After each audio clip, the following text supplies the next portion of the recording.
Stop कर दिया, करो शेयर।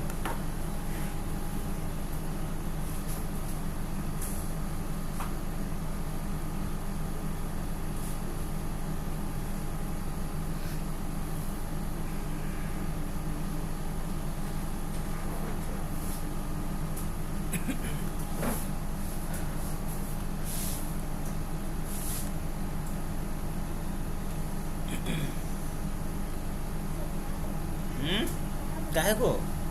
कल जो बनाए थे उसी में आगे बढ़ते हैं। यहाँ तक तो लोग किया ही ना होगा, कि नहीं किया है? हाँ हाँ, तो करो, शुरू से ही करो, सब हो जाएगा। चलो सबसे पहले क्या करते हैं, इसको तो बंद करो VS कोड को, अगर शुरू से करना है तो। पहले डेस्कटॉप पे आते हैं, फोल्डर नया बना लेते हैं।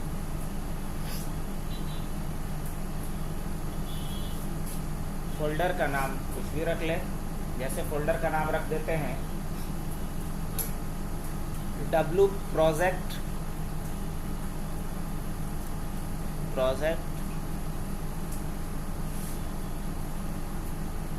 अब इस फोल्डर को खोलना है, W प्रोजेक्ट को।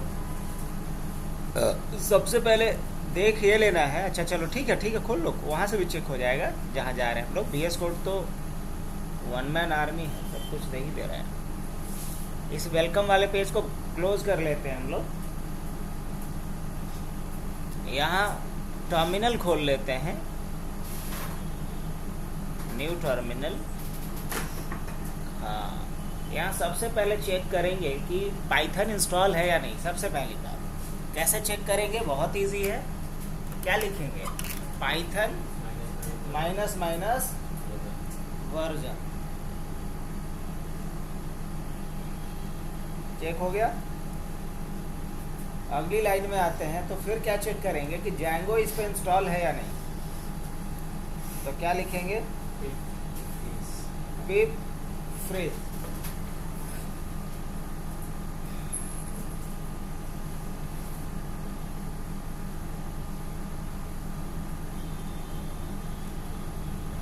इसमें जैंगो कहीं दिख रहा है क्या? हाँ, दिख तो गया, जैंगो 5.0.6 है ना। तो जैंगो भी इंस्टॉल है। अब तीसरे स्टेप की तरफ बढ़ते हैं, क्लियर करेंगे स्क्रीन को।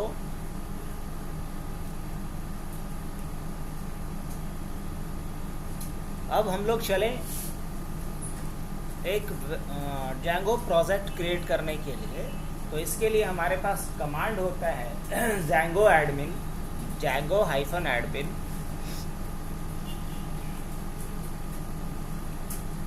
और नाम क्या है, स्टार्ट प्रोजेक्ट। फिर क्या लिखना होता है, स्टार्ट प्रोजेक्ट,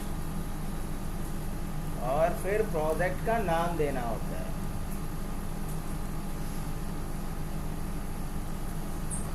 स्टार्ट प्रोजेक्ट और प्रोजेक्ट का नाम। तो प्रोजेक्ट का नाम क्या देंगे,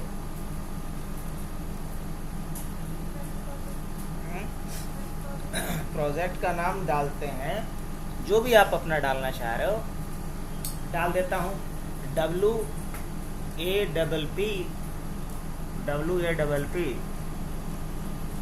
1। एंटर। जैसे ही एंटर करेंगे तो एक फोल्डर बन जाएगा WP प्रोजेक्ट्स के अंदर। बना। एक्चुअली ये फोल्डर नहीं है, पूरा का पूरा एक आपको जैंगो ने क्या किया, वेब प्रोजेक्ट क्रिएट करके दे दिया, जिसको जब एक्सपैंड करोगे तो आपको दिखेगा कि एक एप्लीकेशन का फोल्डर, ये जो है आपका ऊपर वाला जो WAP1 जो है, जहाँ अभी पॉइंटर में मूव कर रहा हूँ, वो आपका प्रोजेक्ट फोल्डर है। लेकिन इसके अंदर जो WAP1 है उसको बोलते हैं ऐप फोल्डर। तो ऐप फोल्डर के अंदर कुछ फाइल्स दिखाई देगा, और इसको अगर देखोगे तो प्रोजेक्ट फोल्डर के अंदर एक फोल्डर और एक फाइल रहता है manage.py। कल वाले वीडियो में सब कुछ मैंने बताया है कि manage.py क्या करता है, बहुत इंपॉर्टेंट रोल प्ले करता है। हमारे प्रोजेक्ट को रन करता है, मॉडल्स को माइग्रेट करता है, सुपर यूज़र क्रिएट करता है, ये सारा इंपॉर्टेंट काम कौन करके देगा? manage.py। हमारा जो ऐप वाला फोल्डर है उसमें कुछ इंपॉर्टेंट फाइल होता है, उसमें सबसे इंपॉर्टेंट फाइल है setting.py। setting.py दूसरा इंपॉर्टेंट फाइल है URLs। तीसरा जो इंपॉर्टेंट फाइल है नहीं, बनाना पड़ता है, जिसको बोलते हैं व्यूज। तो अब हम लोग चलें कि इस प्रोजेक्ट को स्टार्ट करके देखना है, रन करके देखना है। तो कैसे रन करते हैं? तो रन करने के लिए आओ, पहले चलेंगे, अभी कहाँ पे हैं हम लोग? तो यहाँ से देख लेंगे W प्रोजेक्ट के अंदर, लेकिन मुझे जाना होगा कहाँ? W ऐप 1 के अंदर। तो लिखेंगे CD space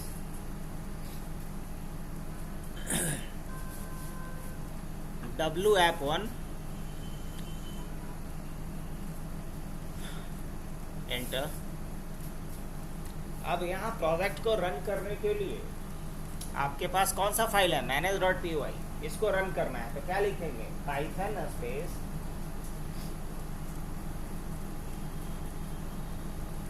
manage.py space run server, run, enter. Run manage,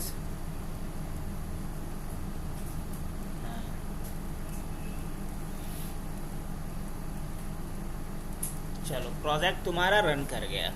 अब यहाँ ये जो लिंक दिया है जहाँ भी हम पॉइंटर को मूव कर रहे हैं, इस पे कंट्रोल के साथ क्लिक करोगे तो डायरेक्ट जो डिफ़ॉल्ट ब्राउज़र होगा तुम्हारा उसमें ओपन कर देगा तुम्हारे प्रोजेक्ट।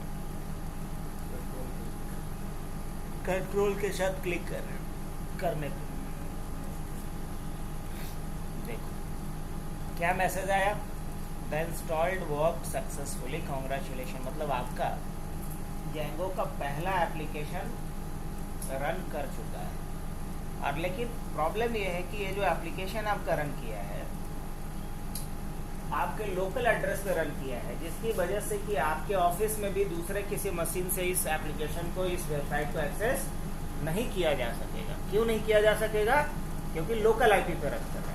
अब हर मशीन का लोकल आईपी एक ही होता है, 127.0.0.1।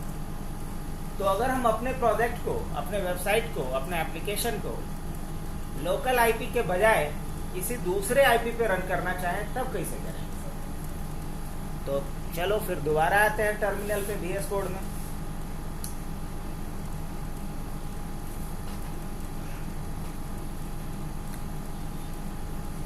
कंट्रोल C करेंगे, पहले प्रोजेक्ट को स्टॉप करेंगे जो रन कर रहा है। अब जब रन करोगे तो अभी एरर आएगा, क्योंकि बाय डिफॉल्ट सिर्फ लोकल आईपी अलाउड होता है। कोई दूसरे आईपी से रन करोगे तो एरर आएगा। फिर भी रन करके देखो, पाइथन manage.py रन सर्वर, और उसके बाद अपने मशीन का पहले आईपी देख लो, ncpa.cpl करके जाके देखो कि तुम्हारे सिस्टम का आईपी क्या है।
किया ना।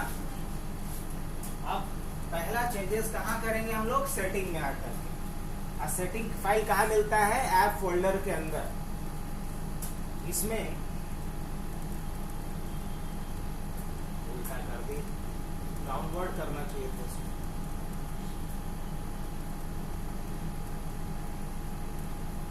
इसको यहाँ से खींचो ना, तो यहाँ से आओ, टू साइडेड क्रोशियर बनेगा, नीचे की तरफ करना है। बन गया जगह, काफी है इतना। अलाउड होस्ट में आएंगे,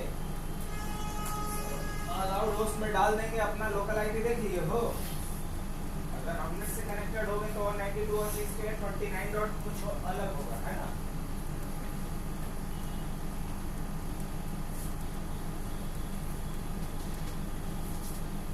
डाल दिए, वो डालने की जरूरत नहीं है, स्टार डाल दो ना।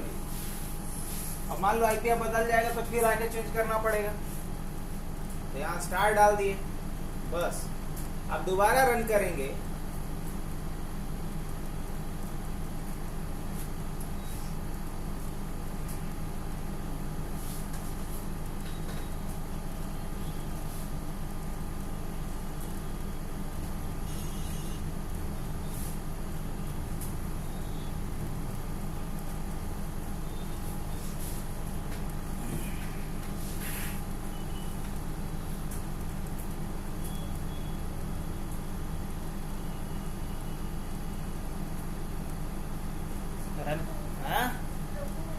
तो लोकले पे कर ही दियो तो कंट्रोल सी करो, आईपी डालोगे ना, कंट्रोल सी पहले। अब दोबारा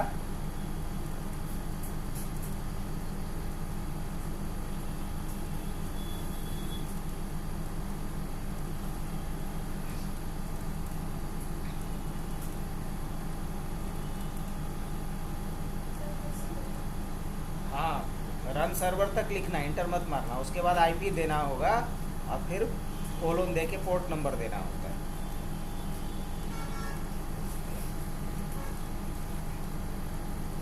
रन सर्वर लिखे, उसके बाद आईपी।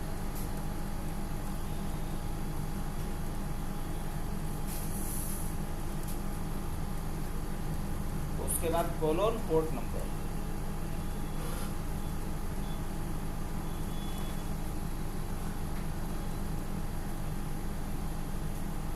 एंटर।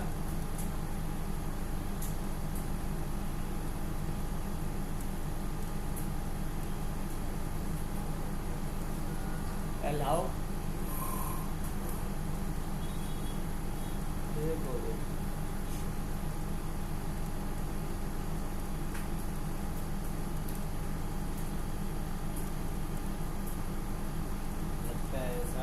एसआरएफ क्या बताया था जी, क्या है एसआरएफ?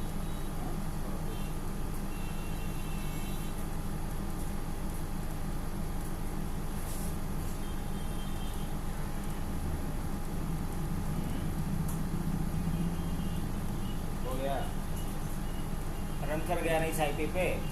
अब इस आईपी पे रन करने का फायदा है कि नेटवर्क में कोई भी क्लाइंट एक्सेस कर सकता है तुम्हारे साइट। हाँ ऊपर जा रहा है। क्या चीज से बताया था कि था ये कंपनी? बोले थे कि आप बहुत ज़्यादा टॉप पर ले। हाँ नहीं, कंपनी किस चीज़ में डील करती है? हाँ केमिकल क्या बताया था ना।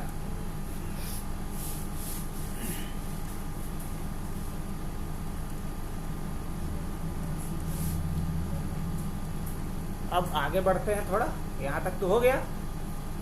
अब हमें सीखना क्या है कि अगर मुझे एक फॉर्म देना है ताकि यूज़र अपना कोई भी फॉर्म डाल सके हमारे वेबसाइट पे आकर के, और उससे फॉर्म का डेटा हमारे डेटाबेस में स्टोर हो जाए, जिसको हम बाद में एनालिसिस के पर्पस से यूज़ करें या अपने पर्पस से यूज़ कर सकें। तो इसके लिए हमने पढ़ा था डायरेक्टरी स्ट्रक्चर। क्या पढ़ा था? डायरेक्टरी स्ट्रक्चर के बारे में। अब डायरेक्टरी स्ट्रक्चर में हमने क्या पढ़ा था कि इसमें जो भी जैंगो प्रोजेक्ट बनाओगे उसमें बाय डिफॉल्ट एक आपका जैंगो प्रोजेक्ट वाला फोल्डर होगा। उस फोल्डर के अंदर आपका एक ऐप वाला फोल्डर होगा, एक manage.py वाला फाइल होगा इसकी, और एक SQLite का आपका डेटाबेस का फाइल होगा जो आपको दिख रहा होगा db.sqlite3 ऐसा करके। अब लेकिन इसके अलावा और क्या फोल्डर बनाना पड़ता है हमको, तो इसके अलावा अगर हमें HTML का पेज रखना है तो इसके लिए एक फोल्डर बनाना होता है जिसका नाम होता है टेम्पलेट। तो चलो बनाना शुरू करते हैं। वहां रह के थोड़े बनाओगे, पहले ऊपर वाले को सेलेक्ट करो, माई ऐप वाला जो प्रोजेक्ट फोल्डर है उसको सेलेक्ट करो। ठीक है, अब फोल्डर पे क्लिक करो, जाओ न्यू फोल्डर। ये फोल्डर बनेगा उसके पैरेलल, ऐप के पैरेलल, और किसके अंदर में, प्रोजेक्ट फोल्डर के अंदर। क्या नाम रखते हैं, टेम्पलेट्स।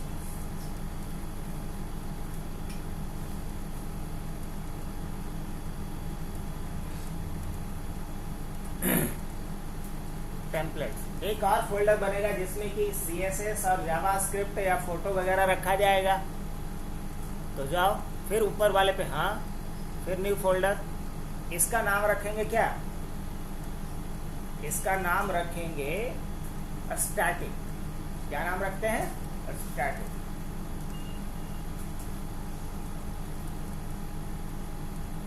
अब स्टैटिक के अंदर चलेंगे और यहाँ 3 फोल्डर बनेगा।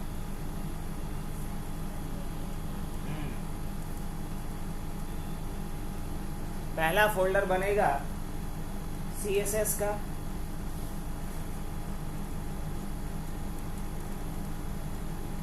दूसरा फोल्डर बनेगा JS का,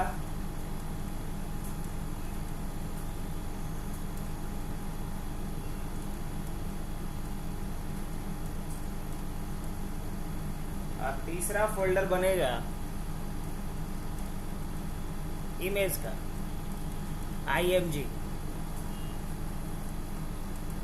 अब गलती ये हो रहा है कि स्टैटिक के अंदर CSS ये तो ठीक है, लेकिन JS हो गया है CSS के अंदर। तो JS को पकड़ करके स्टैटिक पे लाके छोड़ दो तो मूव हो जाएगा।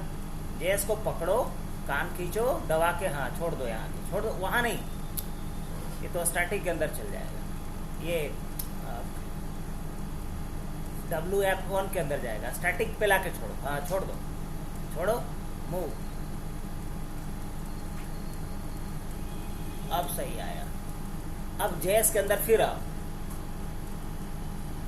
JS के अंदर इमेज है, इसका कान पकड़ो, स्टैटिक पे लाके छोड़ दो, नहीं गया है, हाँ अब जा रहा है, छोड़ो स्टैटिक पे लाके, मूव। तो ये फिक्स है, इसी पैटर्न को आपको फॉलो करना है, डायरेक्टरी स्ट्रक्चर को वायलेट नहीं करना। तो स्टैटिक के अंदर CSS का एक फोल्डर रहेगा, स्टैटिक के अंदर ही इमेज का फोल्डर रहेगा, स्टैटिक के अंदर ही JS का फोल्डर रहेगा। आगे बढ़े। अब आते हैं पहले टेम्पलेट्स के अंदर। गोविंद राम, टेम्पलेट्स के अंदर आते हैं। टेम्पलेट्स कहाँ दिख रहा है, यहाँ लेफ्ट साइड में।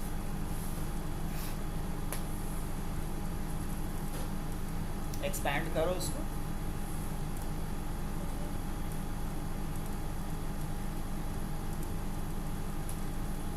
एक्सपैंड करो, क्लिक करो टेम्पलेट्स पे। अच्छा, फाइल बनाओ नया, index.html का एक पेज बनाते हैं।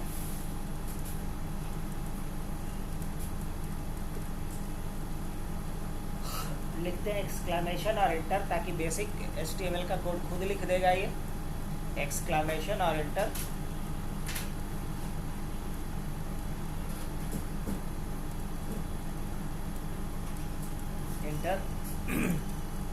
अब यहाँ आकर के हमें एक फॉर्म बनाना है, तब ना यूजर अपना सारा डिटेल डालेगा, और उसका डिटेल सब कहाँ रखवाएंगे हम, अपने डेटाबेस में। तो हम लोग एक फॉर्म बनाते हैं। फॉर्म बनाने के पहले एक मान लो कि वेलकम का मैसेज दे देना है, तो क्या लिखेंगे, क्या लिखा जाए, वेलकम टू अपडेट लिख लेते हैं। H1 के अंदर पहले लिखो H1 वेलकम टू अपडेट। अब उसके बाद पीछे आते वैसे नहीं, H1 के बाहर H1 ये वाला खत्म हो जाएगा, इस H1 को ऊपर ही ले जाके रखना। अब इसके बाहर आते इंटर, लिखते हैं H2,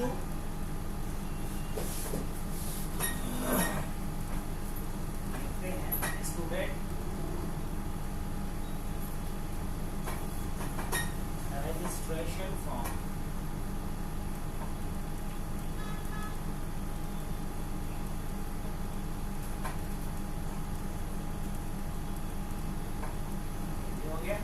अच्छा,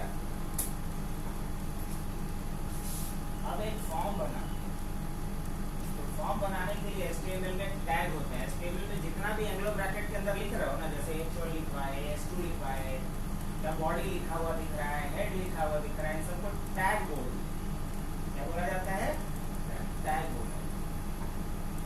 अब एक टैग यूज करेंगे फॉर्म बनाने के लिए जिसका नाम होता है फॉर्म। तो लिखेंगे फॉर्म, हाँ हाँ सब उसके अंदर ही। अब नहीं तुम लिखना है तो फॉर्म लिखो ना, पूरे सजेशन देगा, एंटर मार देना, सेलेक्ट करो, एंटर मार,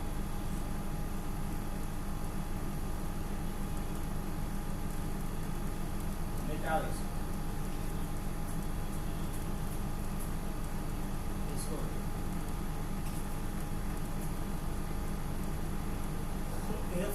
फॉर्म ऐसे ही लिखो बिना एंगलो का, फॉर्म कोलन पोस्ट, ये नहीं छोड़ा, तीसरे नंबर है ना। अब जहाँ फॉर्म खत्म हो रहा है उसके बाद, ये फॉर्म जो खत्म हो रहा है उससे पहले, मतलब फॉर्म जो क्लोज कर रहा है उसको नीचे लिखना है। बस आओ R left, R left, R right. ये हुआ कि फॉर्म को ओपन किया है, फॉर्म को बंद कर रहे हैं। अब फॉर्म के अंदर जो भी करना होगा वो ओपनिंग और क्लोजिंग टैग के बीच में करेंगे। तो फॉर्म हमने स्टार्ट किया और ये जो है स्लैश फॉर्म लिखा हुआ फॉर्म को बंद कर रहा है। तो जो काम करेंगे इन फॉर्म के बीच में ही, तो क्या करना है इस बीच में, अब क्या क्या लेना है यूजर से ये समझना पड़ेगा। तो यूजर से ले लेते हैं यूजर, तो नाम तो लेंगे। तो लो इसके लिए इनपुट बॉक्स होता है। क्या होता है?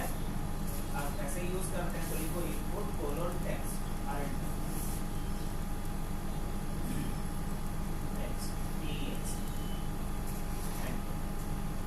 ये हो गया इनपुट।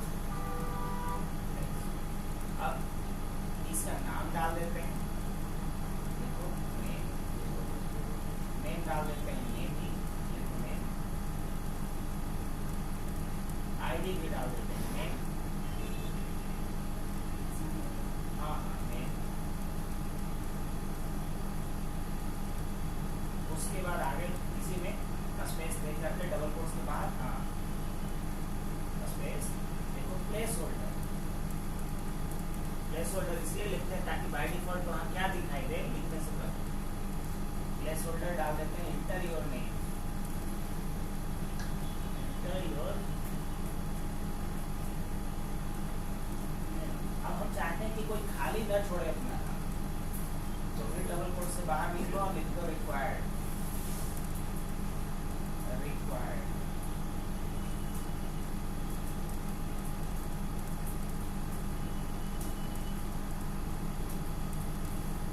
अब आगे बढ़ो, अब लास्ट में BR लगा, कहाँ BR लगा, हाँ बाहर निकलता है, BR करता है लाइन को चेंज, BR लगा दिए। अब नीचे अब नेम के बाद क्या लेना है बंदे का ईमेल है, तो लिखते हैं इनपुट कोलोन ईमेल, एंटर करेंगे खुद ब खुद आ जाएगा। नेम डाल देते हैं ईमेल, आईडी भी डाल देंगे ईमेल, प्लेस होल्डर डाल देंगे, एंटर योर ईमेल आईडी।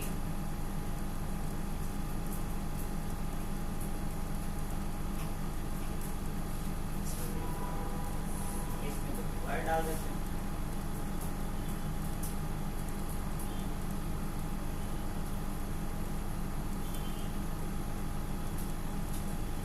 तो उसके बाद BR लगा देंगे।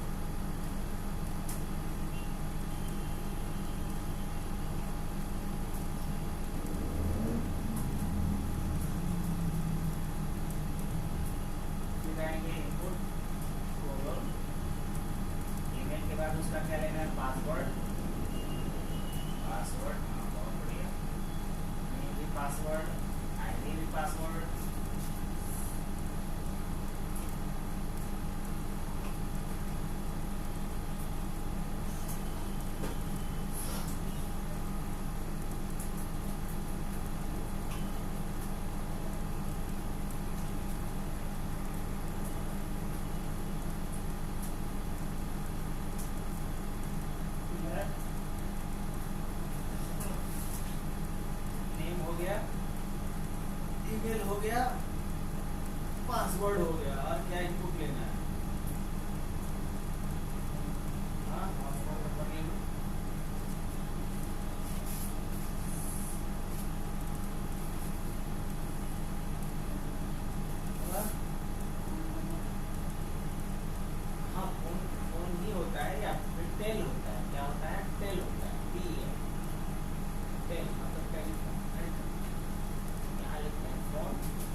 जिसको चाहते हो कि खाली ना छोड़े यूजर, उसको क्या कर रखेंगे, रिक्वायर्ड लगाएंगे। जिसको चाहते हो कि खाली छोड़ सकता है उसमें रिक्वायर्ड नहीं लगाएंगे। बात कितनी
चीज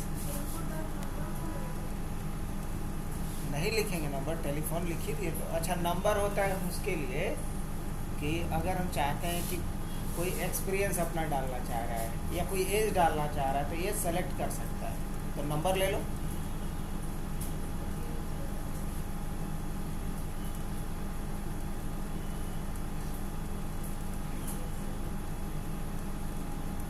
अब एज कम से कम कितना कोई लेगा, 18, तो मीन लिख देना 18 और मैक्स लिख देना 60।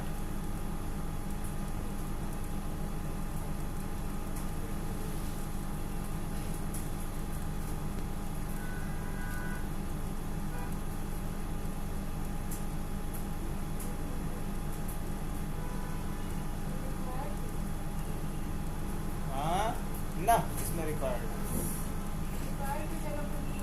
हाँ mean, mean 18, mean equal to 18। और यहाँ प्लेस होल्डर भी नहीं होगा, प्लेस होल्डर इनपुट बॉक्स में लगता है, इनपुट थोड़ा है ये। अच्छा हाँ, वो भी हटा दो, इंटर योर एज मत लिखो क्योंकि यहाँ डालना नहीं होता है।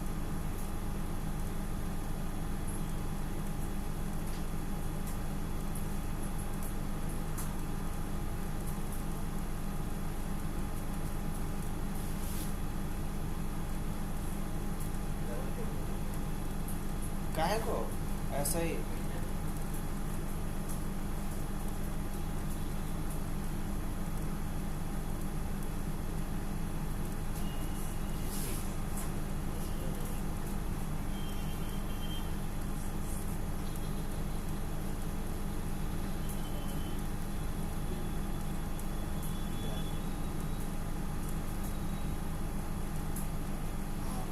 और क्या होना चाहिए फिर,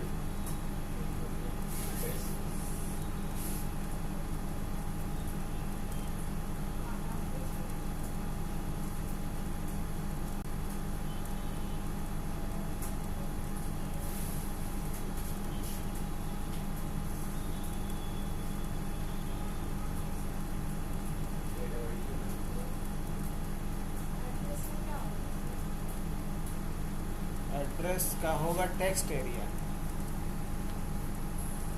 एड्रेस कैसा लेना चाहते हो, एक ही में सब ना, तो इसके लिए लेंगे टेक्स्ट एरिया। इनपुट टाइप नहीं होता है, इनपुट नहीं होता है टेक्स्ट एरिया। सिटी लेना है, स्टेट लेना है, क्या लेना है, इनपुट है बॉक्स से ले लो, टेक्स्ट एरिया नहीं लेना है। लिखो input type text, input type text.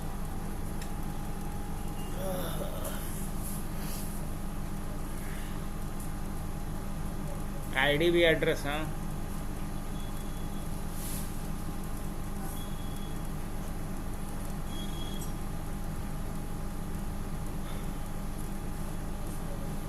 हाँ, प्लेस होल्डर दे दो, एंटर योर सिटी,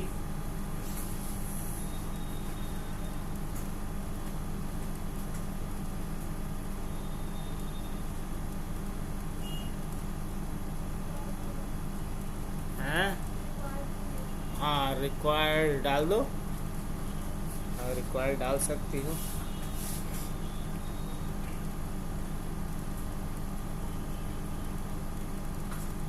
अब मान लो डेट ऑफ बर्थ लेना है।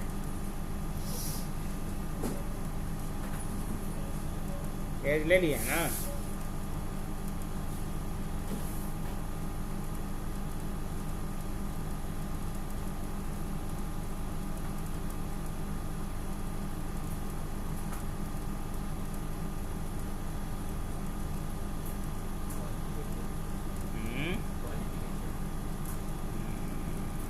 हाँ, ले सकते हो, क्वालिफिकेशन ले सकते। लो क्वालिफिकेशन ले लो। हाँ, इनपुट में ले सकते हो या इसको अलग तरीके से ले सकते हो। मान लो ड्रॉप डाउन दे देते हैं क्वालिफिकेशन के लिए, 10th 12th graduation post graduation, उसमें से कोई एगो सेलेक्ट करें का, ये ज़्यादा बढ़िया रहेगा। लिखते हैं सेलेक्ट,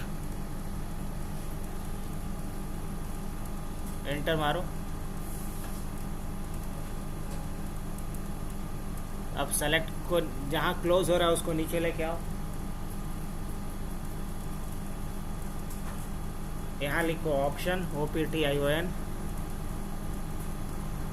एंटर मारो। हाँ, अब ऑप्शन में जा कर के लिख दो, यहाँ पे वैल्यू में डाल दो 10th,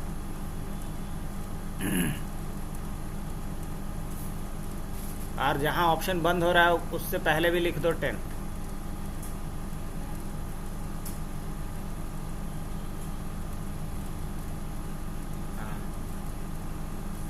हाँ ठीक है, कोई दिक्कत नहीं है। अब दूसरे लाइन में या इसी को कॉपी कर लो। हाँ हाँ, वहाँ से इंटर, कंट्रोल भी, दोबारा आओ, एक बार और, 10th के बाद 12th लिख देना।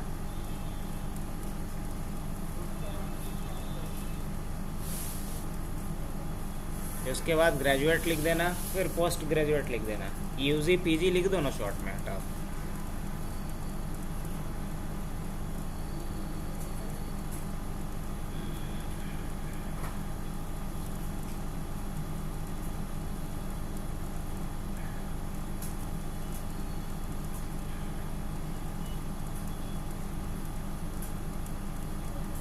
अब नीचे आओ, सेलेक्ट के बाहर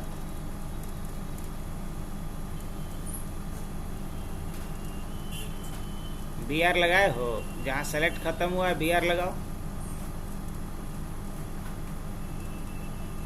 इसके बाहर आते हैं, अब दे देते हैं कोर्स, मतलब इनपुट। चाहो तो ये भी ड्रॉप डाउन दे सकते हो, किस कोर्स में सेलेक्ट इंटरेस्टेड है। अगर ये भी देना चाहो तो इसको भी किस में दे सकते हैं, सेलेक्ट में ही देना ज़्यादा उचित रहेगा। ऐसे जिसमें चाहो उसमें दे सकते हो, इनपुट बॉक्स में भी दे सकते हो, ड्रॉप डाउन में दे सकते हो। अगर इसमें दोगे तो सेलेक्ट करने का ऑप्शन मिलेगा, और उसमें दोगे तो फिर टाइप करना पड़ेगा यूजर। हाँ सर।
गए हम लोग।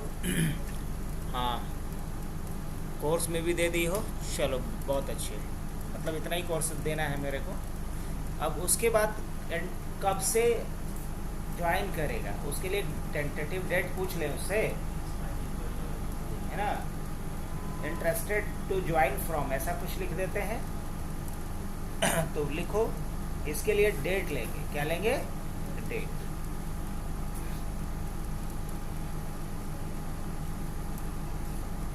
ऐसे नहीं, input colon date, input colon date, type हो गया डेट, ले लेते हैं ये भी डेट, आईडी भी डेट,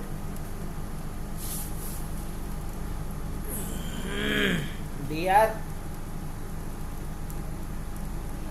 डीआर मतलब लाइन ब्रेक।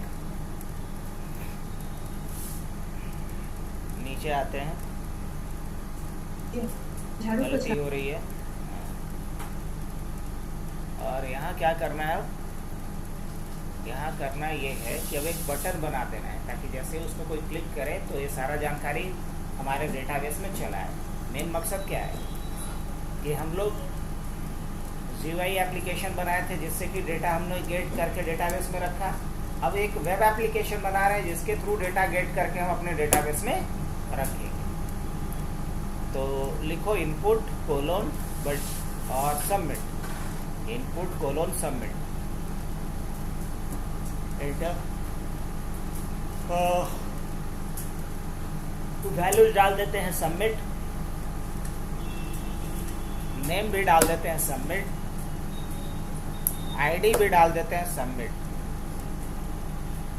हाँ क्या तो लिख देते हैं, थोड़ा ना है तो उसे का space name equal to submit, ID equal to submit.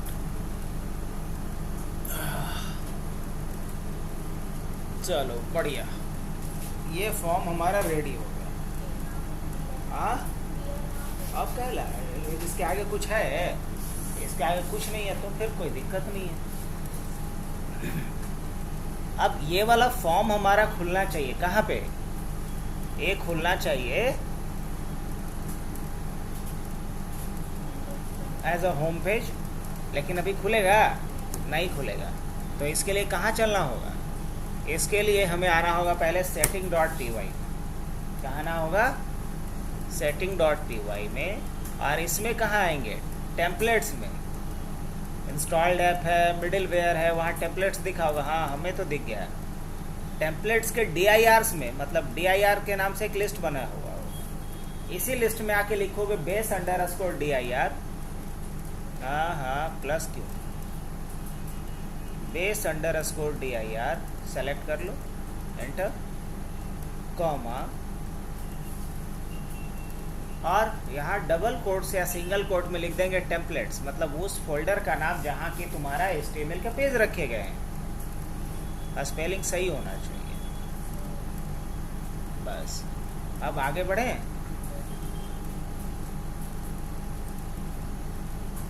अब तुम्हें अपना प्रोजेक्ट रन करके देखना चाहिए, लेकिन अभी होम पेज के रूप में नहीं आएगा। होम पेज के रूप में आना अगर है तो पहले एक व्यूज बनाओ। क्या बनाओ, क्योंकि कल हमने समझाया था MVT का मतलब कि कौन से URL पे कौन सा पेज रेंडर होगा, ये कहाँ तय होता है, व्यूज में तय होता है। तो हम लोग एक व्यू बनाएंगे, चलो एक नया फाइल बनाएंगे इसी ऐप के अंदर, ऐप फोल्डर के अंदर। तो यहाँ से जा करके बना लो ऐप फोल्डर के अंदर ही, ठीक है। एक्सपैंड करो, न्यू फाइल पे जा, हाँ क्लिक करो, बहुत बढ़िया, लिखो views.py, views.py। इसमें क्या लिखना शुरू करेंगे, इसमें लिखना शुरू करेंगे कि करना क्या है मुझे views.py में। तो सबसे पहले पेज को रेंडर करने के लिए एक फंक्शन चाहिए जिसका नाम होता है रेंडर, और रेंडर फंक्शन जिस मॉड्यूल में रहता है उसका नाम है शॉर्टकट, और शॉर्टकट जिसकी लाइब्रेरी में है उसका नाम है Django। तो लिखेंगे फ्रॉम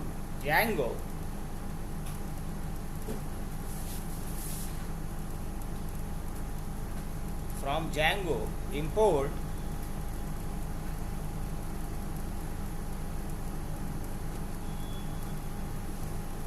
जैंगो ऐसे नहीं लिखने का, जैंगो डॉट, बिकॉज ये तो बताएंगे कि किस मॉड्यूल से, तो Django dot shortcuts, shortcuts select कर लो, एंटर मारो ना जी। हाँ, इंपोर्ट के बाद लिखेंगे रेंडर, रेंडर। अब आएंगे नेक्स्ट लाइन में, पाइथन में फंक्शन बनाना तो आता है ना, तो बना दो एक फंक्शन। क्या लिखेंगे? डेफ और फंक्शन का नाम, तो फंक्शन का नाम क्या देते हैं? फंक्शन का नाम मान लो कि दे देते हैं होम, HOME। अब ये टेक समथिंग नेचर का रहेगा, और यहाँ एक आर्गुमेंट पास करो, एक फॉर्मल आर्गुमेंट पास करो जिसका नाम रहेगा रिक्वेस्ट, REQUEST, रिक्वेस्ट। आएंगे इसके ब्लॉक में और लिखेंगे रिटर्न, ये take something return something nature का फंक्शन है, तो लिखेंगे रिटर्न, और रिटर्न क्या करो? रेंडर, तो लिखेंगे रेंडर, ब्रैकेट शुरू करेंगे, और रेंडर फंक्शन दो आर्गुमेंट लेता है, एक रिक्वेस्ट और दूसरा फाइल, जिस फाइल को रेंडर करना है, तो लिखेंगे रिक्वेस्ट कॉमा फाइल जिसको रेंडर करना है, क्या नाम है उसका? index.html, तो लिखेंगे index.html। ऐसे नहीं, सिंगल या डबल कोट।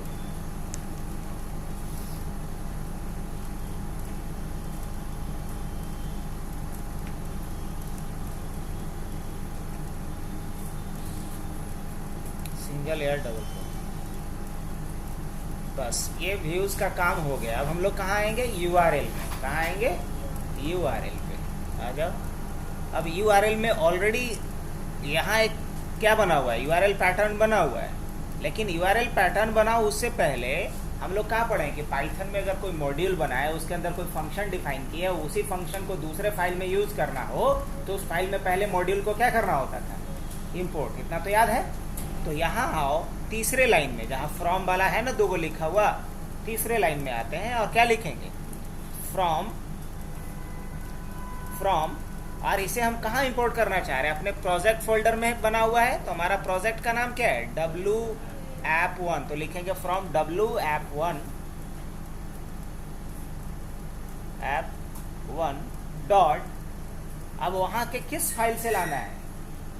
तो फाइल का नाम है views.py, तो लिखेंगे views.py या सिर्फ views। इंपोर्ट, इंपोर्ट कौन से फंक्शन को लाना है? होम को, तो लिख दो होम।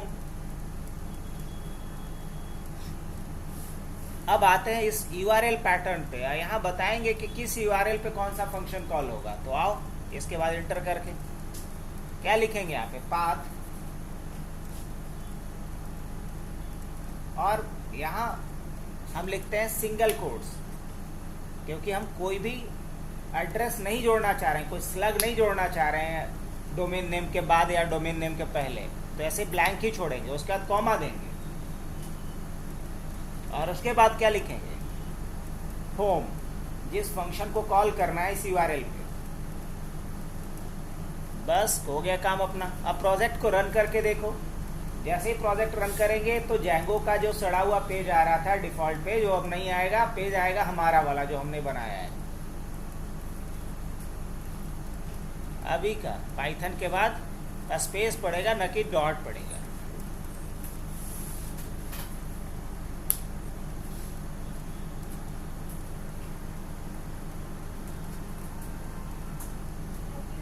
हाँ, इतनों पे कर सकते हो, IP बाद में चेंज करेंगे, अभी तो टेस्ट कर रहे हैं ना। देखो, चेक करो, कंट्रोल के साथ क्लिक करो। क्या बात है, डिफॉल्ट पेज हमारा कौन सा आ गया? डिफॉल्ट पेज कौन सा आया? जो हमने बनाया है, यही बनाए थे ना।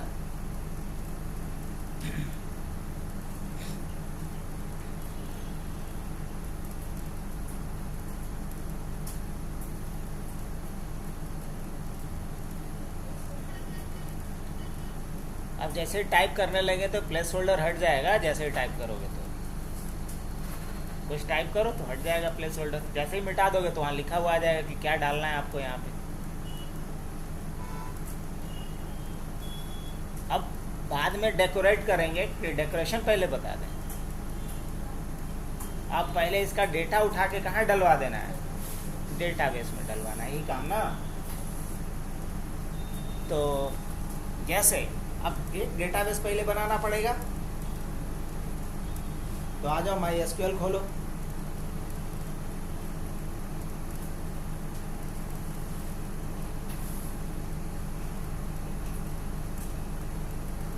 डिजाइंगो के नाम से डेटाबेस बना दो फटाफट।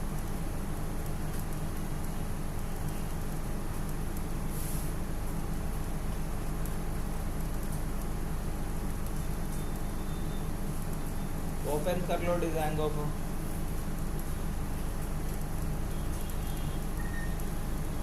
एक टेबल बनाओ,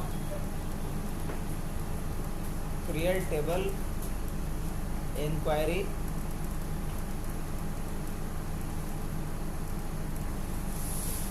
create table inquiry,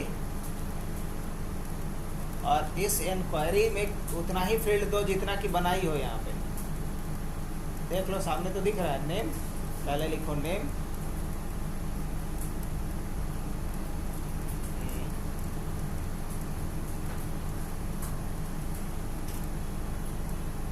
not null,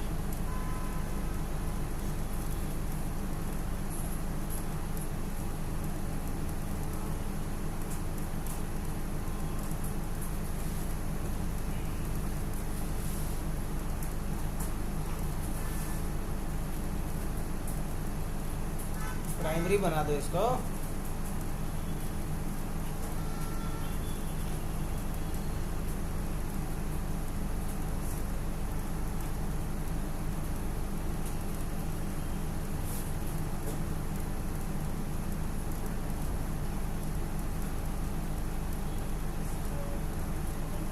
हाँ ना पासवर्ड ही निकाला रहेगा, नॉट नल खाली रहेगा कि क्या दो का पासवर्ड सेम नहीं हो सकता, बस ब्लैंक ना। उसके बाद है फोन,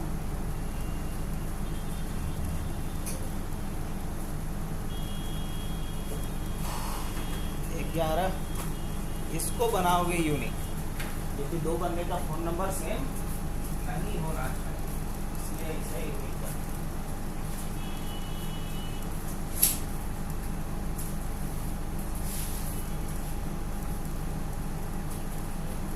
उसके बाद क्या है, हाँ एज के लिए वो तो ले लो, एज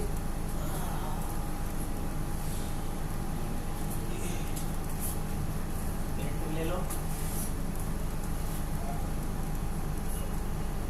तो उसके बाद सिटी बैर क्या रह जाएगा,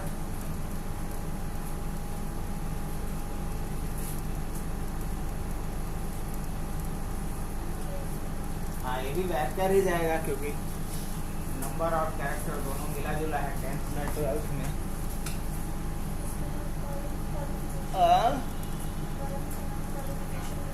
हाँ रख दो।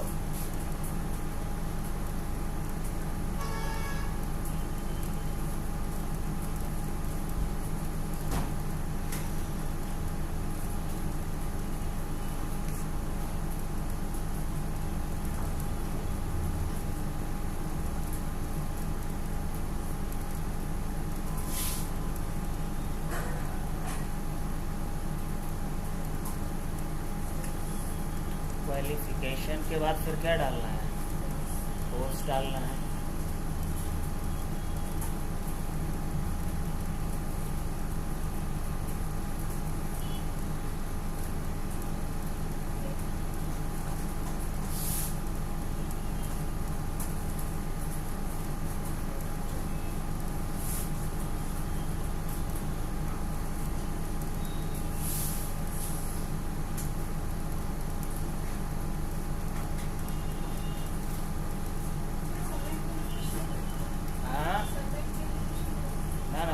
सबमिट के लिए कुछ नहीं लेंगे। बन गया टेबल। अब इस टेबल में अभी कोई रिकॉर्ड नहीं है। हाँ कौन आ गए? अच्छा जग गया नींद से। चलो अब आ जाते हैं अपने कोड पे।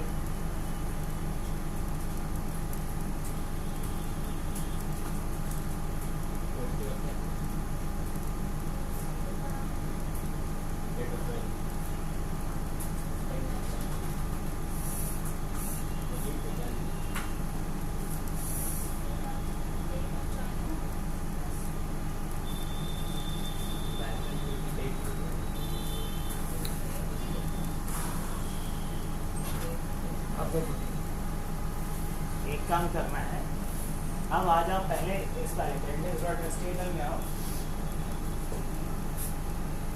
फॉर्म वाला जो टैग शुरू किया उसमें फर्स्ट लाइन में आओ। आ गया फर्स्ट लाइन में? हाँ, एंटर करो टीचर, देखो कर्ली ब्रैकेट, उसके बाद लिखो %, ऐसे नहीं, % का साइन देना है, स्पेस दो, CSRF, CS सब छोटा में, सब छोटा में, CSRF _ टोकन TOKEN, फिर स्पेस %। अगर ये CSRF टोकन नहीं देंगे तो Django फॉर्म से डेटा तो नहीं उठा पाएगा। ये दिया जाता है इंक्रिप्शन के लिए, किसके लिए? इंक्रिप्शन के लिए CSRF टोकन। अब बढ़ते हैं अगले पड़ाव पे। अब मेरा टारगेट क्या होगा? टारगेट ये होगा कि फॉर्म से डेटा को उठाओ और उठा करके कहाँ तक पहुँचा दो? डेटाबेस तक। तो सबसे पहले अब डेटाबेस कनेक्टिविटी वाला काम भी तो करना पड़ेगा। तो डेटाबेस अगर कनेक्टिविटी वाला काम करना है तो ये सबसे पहला काम करना होगा सेटिंग में जाके change, because by default Django जिस डेटाबेस को यूज करता है उसको बोलते हैं SQL लाइट, लेकिन हमें क्या यूज करना है? MySQL वाला डेटाबेस। तो इसमें आ जाओ, कहीं देखना डेटाबेस से रिलेटेड होगा, वहां पे आके रुकना। अरे वाह, तो इंजन में सब कुछ सही है, इंजन में बदल दो, पहले इंजन था दूसरे का लगा दो बंदे भारत। SQLite 3 जो है उसको हटा के लिख देते हैं MySQL। अब नेम पूरा मिटाए, क्या करेंगे? नेम बेस डायरेक्टरी से लेकर जितना है वो पूरा हटाए, और दाहिने तरफ है उसको भी हटाए पूरे।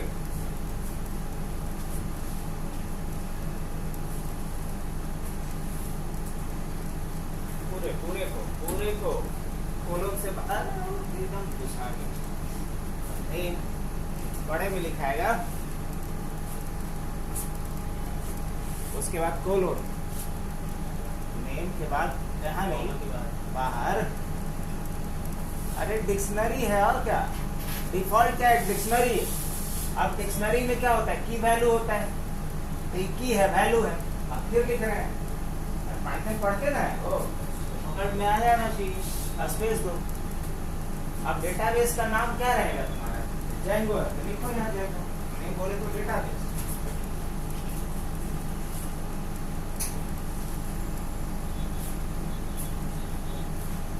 अब आगे बढ़ते हैं, नेम के आगे आएंगे अगली लाइन में, और क्या लिखेंगे? फिर सिंगल कोट में नेम के बाद यूजर, सब बढ़ा दें, इधर जो भी लिखोगे बढ़ा दें।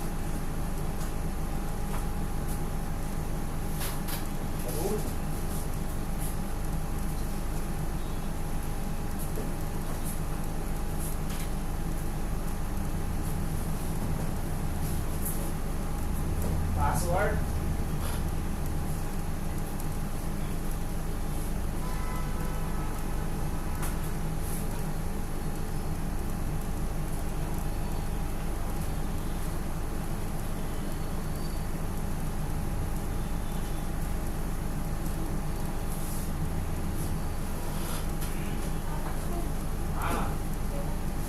नीचे आएंगे अब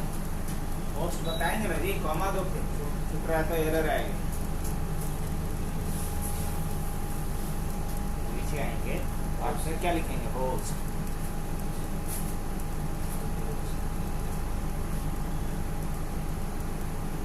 होस्ट मतलब सर्व, हाँ लोकल होस्ट या आईपी जो भी मर्जी वो डाल सकते।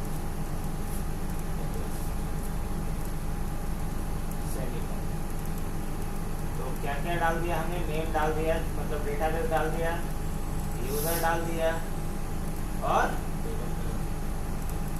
डेटाबेस डाल दिया, सर्वर डाल दिया। हाँ टेबल का नाम कॉमा दो, वहाँ सेमीकोलन नहीं पड़ता है।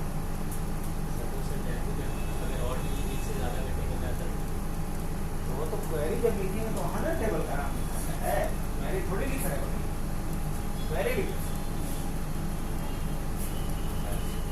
अब ये चेंजेस जो पहला चेंजेस करना था वो कर दिया। अब तुमको अभी MySQL में आओ, चलो आओ समझाते हैं कि कैसे कनेक्शन हुआ कि नहीं।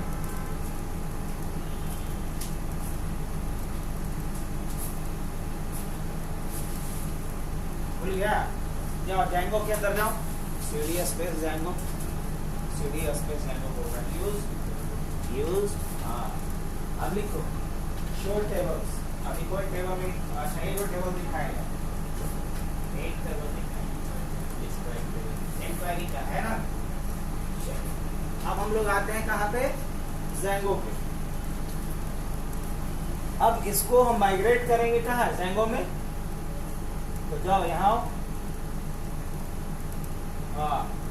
कमांड प्रॉम्प्ट पे आओ, लिखो CLS, पहले स्क्रीन को साफ करो। CLS के बाद क्या लिखो, तो CLS के बाद लिखेंगे हम लोग, पहले लिखेंगे python manage.py, python manage.py make migrations, S लगाएंगे, एंटर। ये क्या करता है, मॉडल को पहले प्रिपेयर करता है, एंटर करो।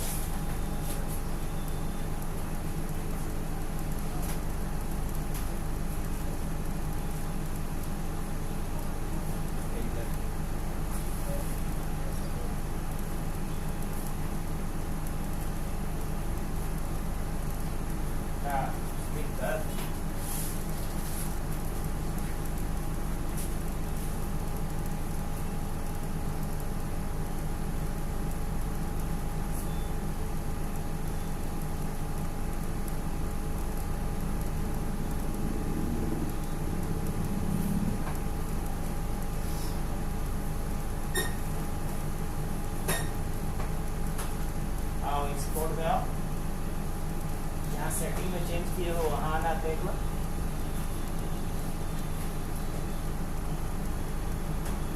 और नीचे कुछ गलत नहीं डाले हो,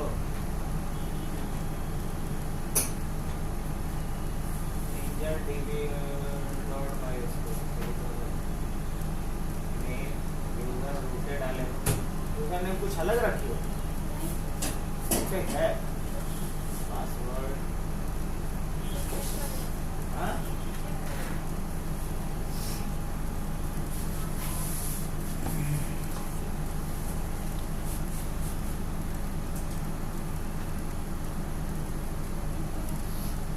हाँ यूजर तो रूट ही है।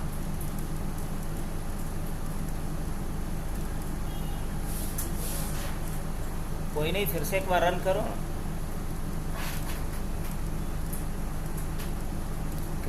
क्लीन करो स्क्रीन को।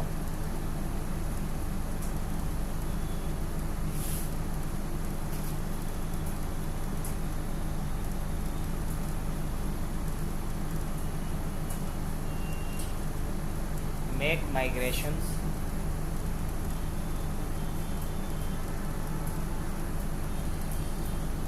एंटर। रुको तो ज़रा, कहाँ पे दिक्कत आ रहा है, लाइन नंबर 18 में ना,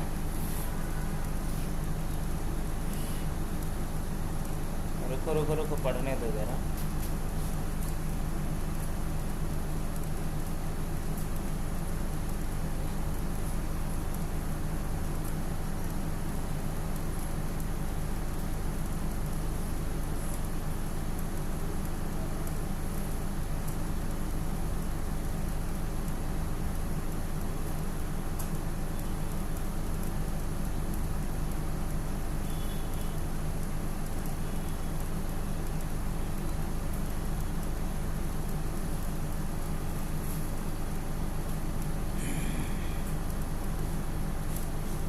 नीचे इसको करो, टर्मिनल को नीचे लाओ।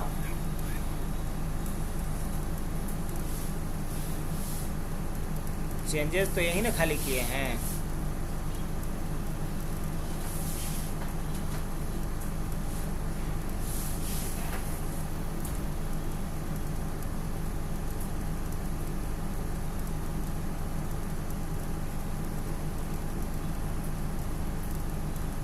गूगल क्रोम खोलो तो।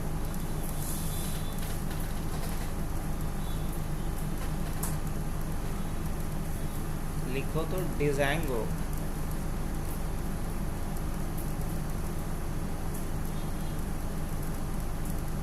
MySQL connection.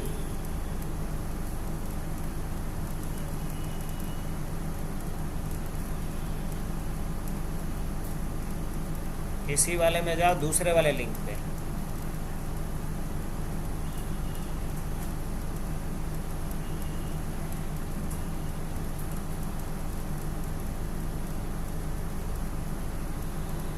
MySQL पे क्लिक करना, तो इसमें डेटाबेसेस में MySQL तीसरे नंबर पे।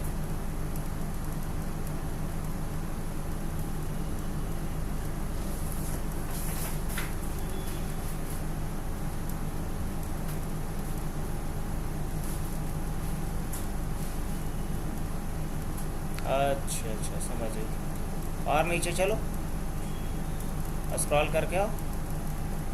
आते जाओ आते जाओ आते।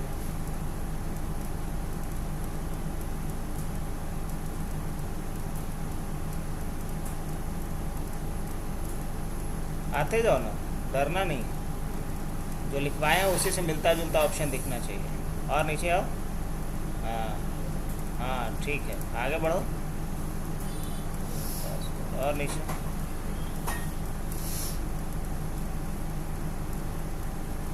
ऊपर चलो, ऊपर चलो। तुम डर डर के कर रहे हो। और ऊपर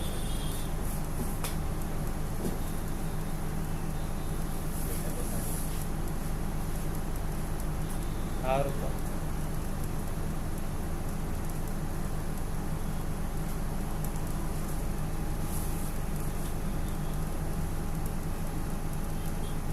चलो इसको बंद करवाओ, नीचे आओ। सब सही लिखे हैं। आओ इसी में कमांड लाइन प्रॉम्प्ट पे, यहीं पे आना। यहाँ और लिखो, एक और ड्राइवर डाउनलोड कर लो। लिखो पिप इंस्टॉल, पिप इंस्टॉल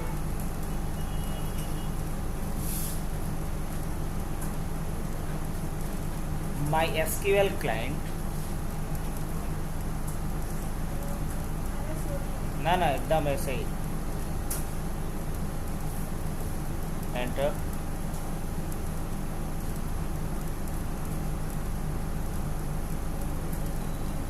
आप दोबारा रन करो प्रोजेक्ट। हाँ, दोबारा वही मेक माइग्रेशंस चलाओ।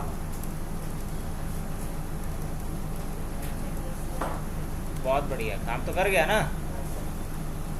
अब इसके बाद हम लोग लिखते हैं माइग्रेट, पाइथन manage.py माइग्रेट।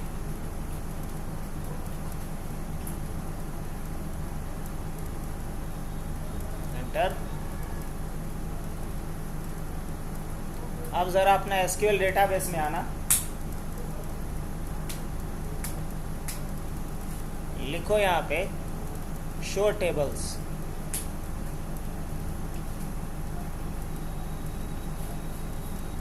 कुछ पढ़ो और समझो, बताओ।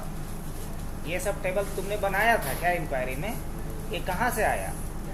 Django के पास था, हमने जैसे ही माइग्रेट किया तो जिस डेटाबेस के साथ कनेक्टिविटी है अभी करंट Django प्रोजेक्ट का, Django के अंदर जितने भी टेबल्स बने थे सबको कहाँ माइग्रेट कर दिया? MySQL वाले, MySQL के करंट डेटाबेस के अंदर।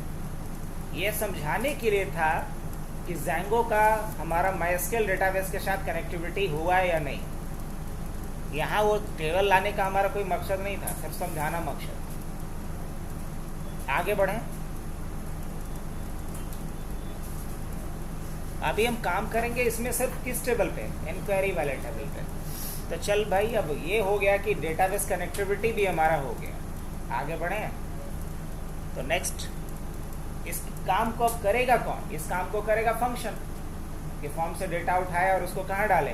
डेटाबेस तक। तो कहाँ चल के आएंगे? कहाँ चल के आएंगे? व्यूज में आएंगे। और कहाँ आएंगे? क्योंकि ये काम करेगा कौन? फंक्शन करेगा। फंक्शन कहाँ बनाया जाता है?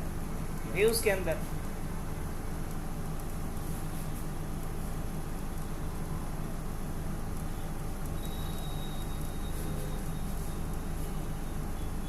चलो एक फंक्शन बनाते हैं जिसका नाम रखते हैं सेव।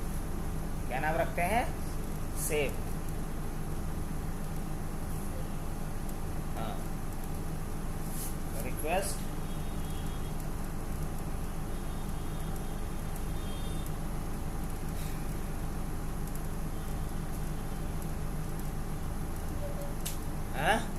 ना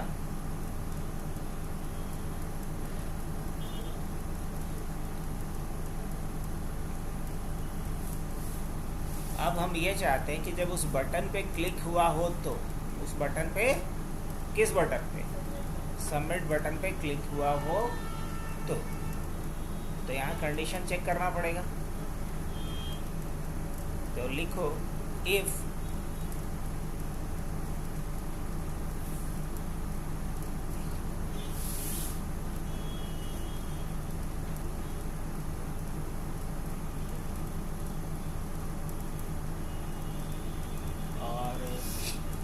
लेकिन उसके साथ इसको कनेक्ट नहीं किया गया है ना अभी।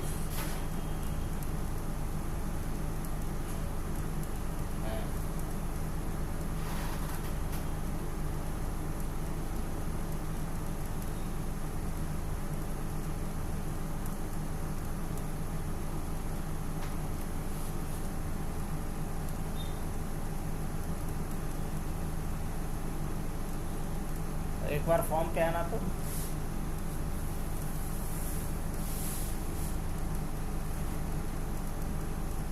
HTML वाला जो फॉर्म बनाए थे उस पे आना है, इसमें नहीं। HTML का जो फॉर्म बनाए थे ना, आई मीन HTML का पेज पे आओ।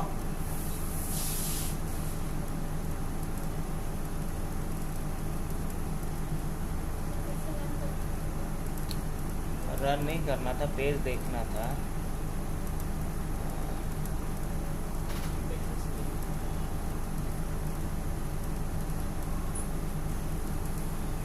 है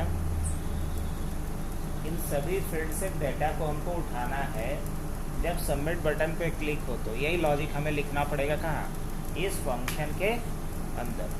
तो views.py में आ जाओ फिर से वापस।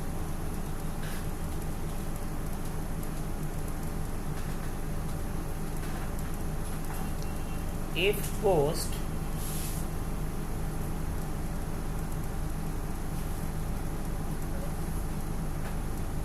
ऐसे नहीं, बड़ा में। हाँ,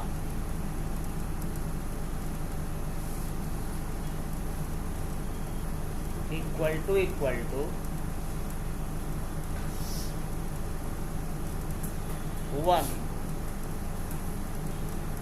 कोलोन। अब हमें वैल्यू एक एक करके उठाते जाना है। तो लिखो n इक्वल टू, छोटा में n लिखो ना, n इक्वल टू पोस्ट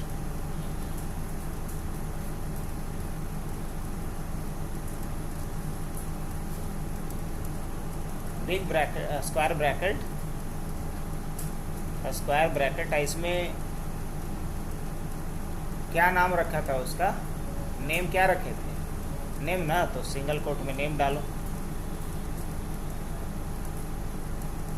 आज जैसे लिखे होगे वैसे ही लिखना है। अगर एन बड़ा तो यहाँ एन बड़ा।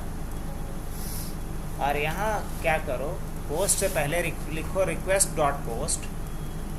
इफ रिक्वेस्ट डॉट पोस्ट मतलब रिक्वेस्ट में अगर पोस्ट मेथड आया हो, डॉट पोस्ट इक्वल टू 1 के जगह ट्रू भी लिख सकती हो। True, TRUE।